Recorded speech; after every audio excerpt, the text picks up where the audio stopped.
Thank you, Robert. Good evening, everyone. As the President said today, following the attempted terrorist attack on Christmas Day, he directed me to conduct an immediate review of the watch listing system that our nation uses to prevent known or suspected terrorists from entering our country. He also directed key departments and agencies to provide their input to this review, and I want to commend Secretary Napolitano, Director of National Intelligence Blair, and other leaders of the intelligence community for their cooperation, candor, and support. Now, let me say that every department and organization provided the information that was needed. That speaks to the seriousness with which this administration takes what happened on Christmas. It also speaks to our urgency and determination to make sure that this does not happen again. The review had three primary goals: to get the facts, to find out what happened, to identify the failures and shortcomings of what went wrong, to make recommendations on corrective action so we can fix the problems. And I want to address each of these areas. First, the facts.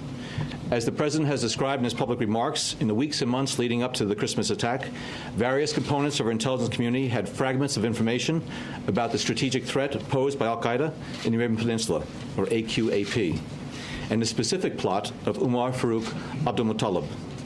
It was known that AQAP not only sought to strike U.S. targets in Yemen, as they had when they attacked our embassy in Sana'a in 2008, but that it also sought to strike the U.S. homeland.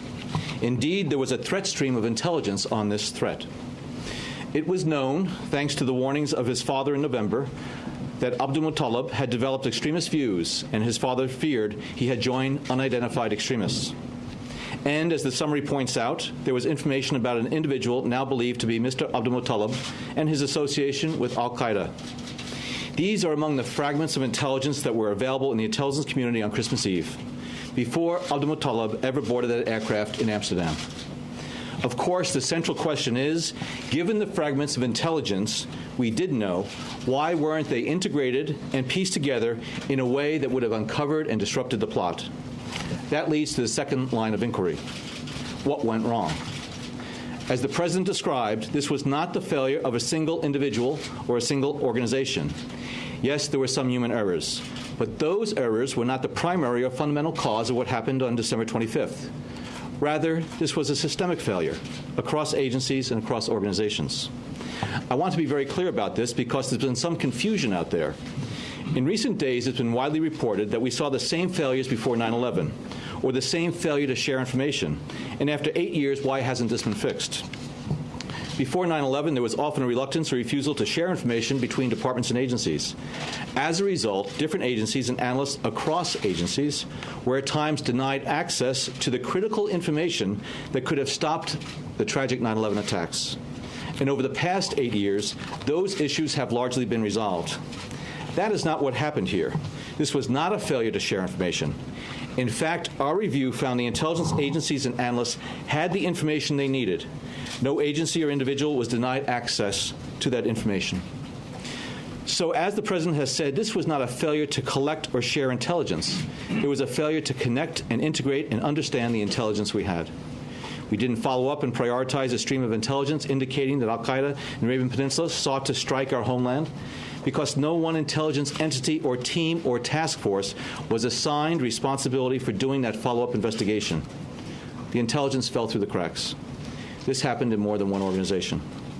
This contributed to the larger failure to connect the fragments of intelligence that could have revealed the plot: Abdul-Muttalib's extremist views, AQAP's involvement with the Nigerian, its desire to strike the U.S. homeland. This, in turn, fed into shortcomings in the watch listing system, both human and technological, which resulted in Abdul-Muttalib not being placed on the watch list, thereby allowing him to board a plane in Amsterdam for Detroit. And while the watch listing system is not broken, how the intelligence community feeds information into that system clearly needs to be strengthened. Which brings us to the recommendations. How do we fix the problem?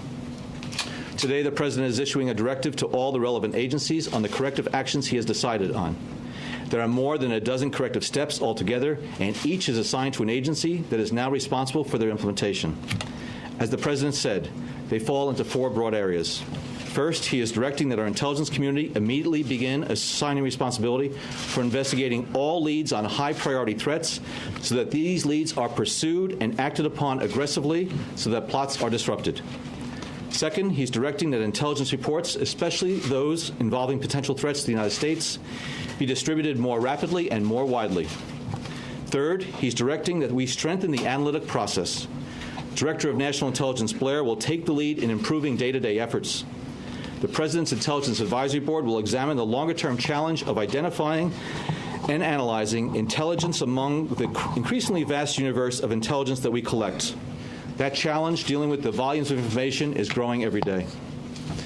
Finally, the President is ordering an immediate effort to strengthen the criteria used to add individuals to our terrorist watch lists, especially the no-fly list, so that we do a better job keeping dangerous people off airplanes. The President said he is going to hold all of us, his staff, his national security team, their agencies, accountable for implementing these reforms. The national security staff is going to monitor their progress. The President has directed me to report back on the progress within 30 days and on a regular basis after that, and I will do so. Taken together, these reforms are going to improve the intelligence community's ability to do its job even better, to collect, share, integrate, analyze, and act on intelligence swiftly and effectively to protect our country. And finally, I want to say that in every instance over the past year, the intelligence community, the Homeland Security community, the law enforcement community has done an absolutely outstanding and stellar job in protecting this homeland and disrupting plots that have been directed against us. It was in this one instance that we did not rise to that same level of competence and success. And therefore, the President has told us that we must do better. I told the President today, I let him down. I am the President's assistant for Homeland Security and counterterrorism. And I told him that I will do better, and we will do better as a team. Thank you.